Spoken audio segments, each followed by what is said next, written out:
folks, welcome to my guitar channel. It's Nick Granville coming to you from Wellington, New Zealand. So today I thought I'd talk about some jazz fusion soloing. I did a poll. The preference was 40% of you wanted jazz fusion soloing. So hey, what am I a bit to not give the people what they want? I thought let's start right at the beginning. So what is jazz fusion? This is where a lot of people get confused. Jazz fusion can be jazz rock, can be jazz funk, jazz, it means basically jazz blended with other stuff, right? And I think one of the key things that people miss is that it needs to have a jazz element to it. So let's look at that. So say we're in the key of A minor, something like this, right? Just because we're in A minor doesn't mean we just have to play A minor. I've actually already done a video kind of talking about one chord vamps, when you have a one chord thing going on. Check it out, I'll link it below if you haven't already seen it. It's actually been quite successful, people seem to like it. There you go. But so we're in the key of E minor, whatever song in particular we're playing over, A minor. The thing to think about is what is an element of jazz that we could add to that? And I think one of the big ones is 2-5-1 licks, right? Now don't be thinking of a 2-5-1 lick in A, that's a mistake, right? We want to be thinking of one that starts on B, because that would be the 2 chord, right? B, E, A, right? A minor being the home key. Now the thing with that is, we're implying those other chords against it. But I think that's a big part, because that's one thing I hear with some players, right? When they play jazz fusion, I don't hear any jazz in their playing. Then it just becomes rock music, and there's nothing wrong with that. That can be choice too. But let's say, I'll give you an example of a lick. It's 2-5-1 lick. It's a major lick, but works over minor too. Right?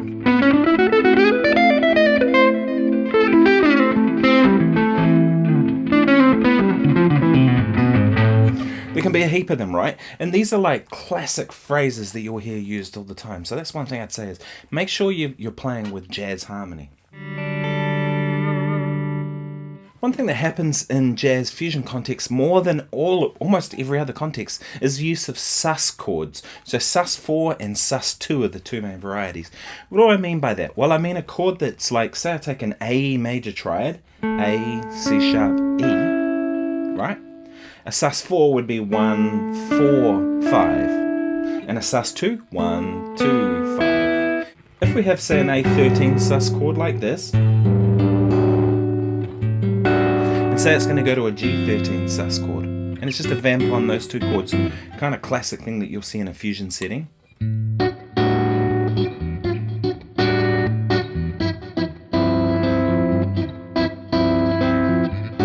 That sort of thing, right? Over the A13 sus, A9 sus, whatever, however you want to color it, it's up to you. A really easy way to play over those is just go up a tone and play the minor pentatonic, right? So I can play B minor pentatonic over that. It sounds great, check it out.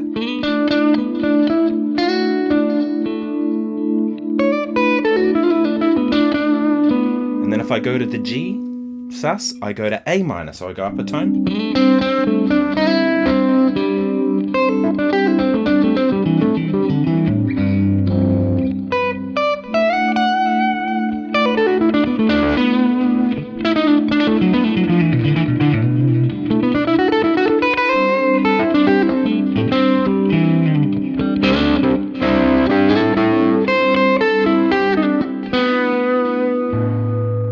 Great sound, right?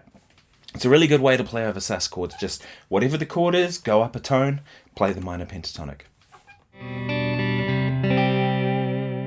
Okay, one thing that I think helps a lot of people when it comes to playing fusion-y type things is thinking chromatically over what they're doing. Here's a really easy way to kind of get you to that. It's something actually I got from Django Reinhardt. Right, Django Reinhardt only played with 2 fingers most of the time. So what he would do is, say we had an A minor arpeggio. He would play a semitone below and slide up to the note. So the second note, so A and C, G sharp to A, B to C. The E, you go D sharp, E, back.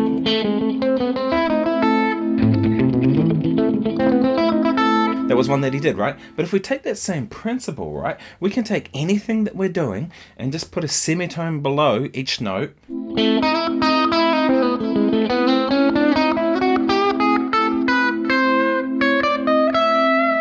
all of a sudden you got something that just sounds a little more hip, right? And that really works in a fusion context well. And now, we just took one note below. Nothing to stop you from taking two notes below. Right, over an A minor chord. To the fifth. To the third.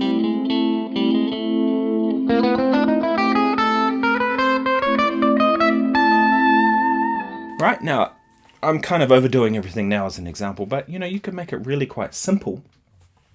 And then what'll happen is say I'm just playing A minor pentatonic.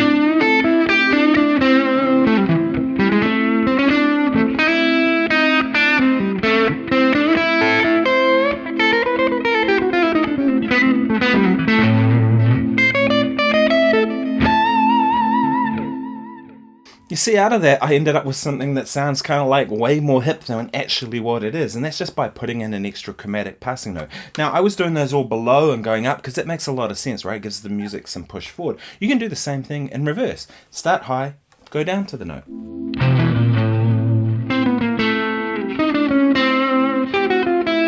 There I'm doing four notes, whatever you want, right? But as long as you're landing on your target note, that's a really good one that'll help with your jazz fusion playing. Okay, so before we go any further, we should talk about guitar tone. Now, the thing is, you do get jazz fusion kind of settings where you might use a hollow body guitar or something like that, but more often, it's a solid body guitar kind of tone, isn't it, when we think about the majority of it. People like mikestern, Scott Henderson uses a solid body guitar, a whole heap of people. Anyway, but here's some of the tones that I would set up for a typical jazz fusion gig. So I would have a clean tone.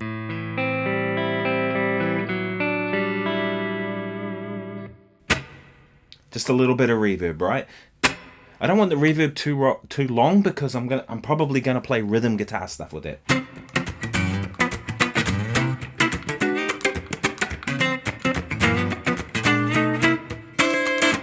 Something like that, right? And then my next tone almost always is going to be like a lead tone with a heap of gain and some delay.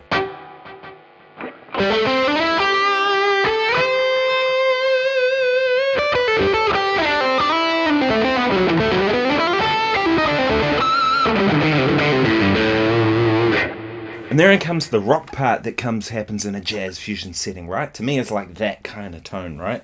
Then I might have something like this, which is more like a clean-ish tone, which you would have heard bits. It's clean. To me, that's like a Stevie Ray Vaughan type thing.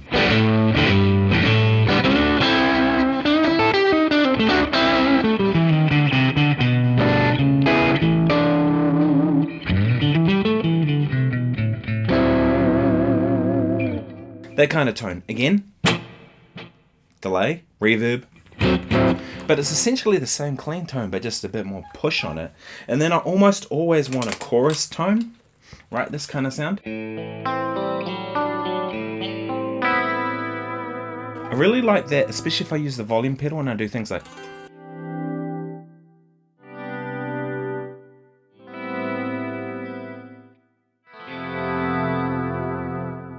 And I guess in that sense, I'm trying to be Michael Landau, right? One of my favorite guitar players. But then I almost always want something that's kind of got some wobble in it. Tremolo, right? So I'll have tremolo, univibe, rotary, something like that as well.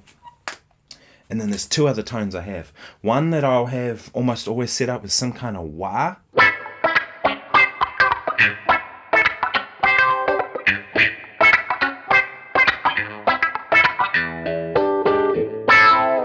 And that's an auto wah in that instance, but I actually prefer to use a real wah most of the time. But that's just what I've got programmed in here. And then I almost always want to have some kind of big delay sound. Like where the delays are loud.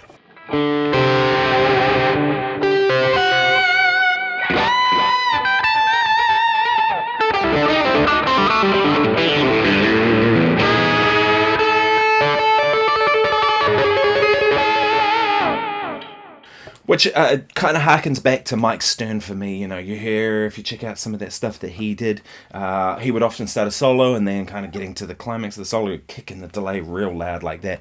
But I can also turn my guitar volume down quite a bit, turn it down a bit, and do...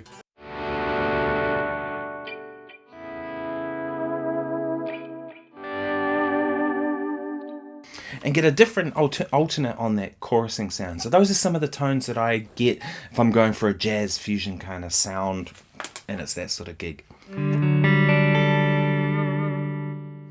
Okay, one thing that's different about jazz fusion, I find, than a lot of other styles of jazz, is the use of fourth intervals.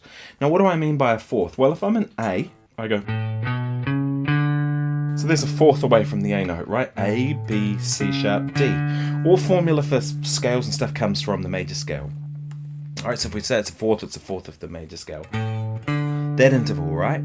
But what do I mean by using a fourth in a fusion setting? Well, I can build chords off it, sure. So if I take an A note, I can go up a fourth and go up a fourth. And then I have a voicing like that. It's very open, and again, fourths are like that sus kind of sound. This sort of stuff. But I also use these when I solo.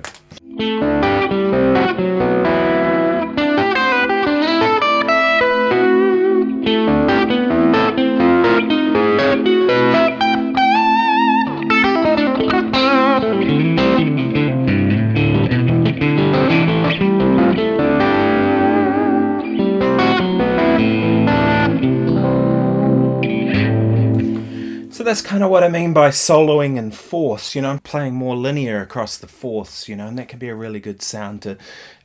something you hear people like Herbie Hancock doing a lot. McCoy Tyner was getting into that kind of thing.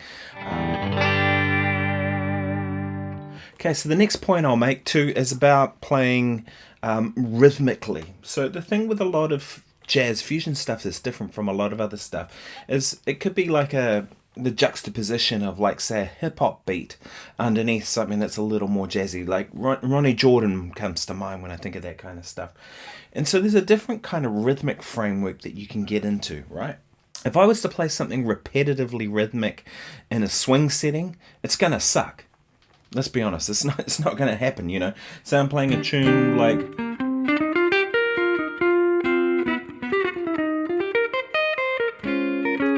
like There Will Never Be Another You or something, and I go...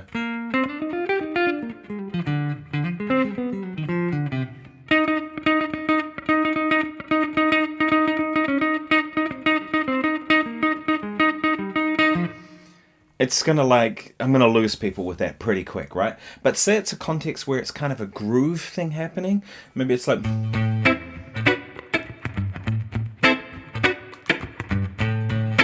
a groove like that, so maybe for example, and I'm in the middle of my solo, and my solo I'm going...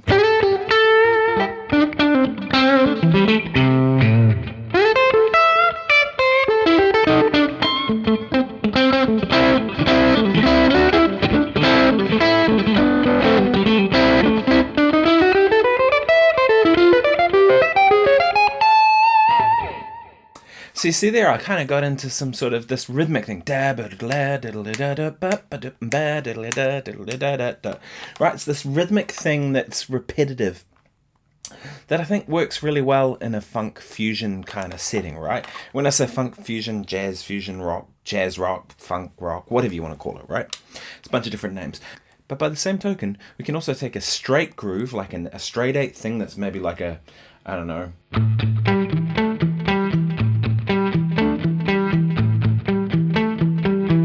a groove like that, maybe with the backbeat happening underneath it, and we can play swing over the top of it, and that could be the jazz fusion thing that happens.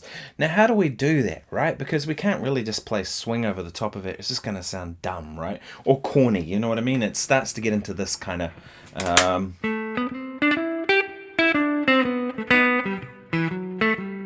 yeah. Right? That kind of shitty swing feel that you hear some people play when they're trying to play that. What I mean, a better thing to do if you want to give something the impression of swinging, but it's a straight feel, is try playing accenting the offbeat. I'm just going to play an A Dorian scale, real simple, and I'm just going to accent every offbeat. So all I did there was accent the offbeat, right? But it gives us a sense of swing, right? And so if we're playing in a funk fusion kind of context or something like that, where it's a straight 8th feel, but we want to imply swing, we can do so with articulation. How do you work on that, right? Here's the thing. Take that and just play your scales and just practicing articulating on the offbeat.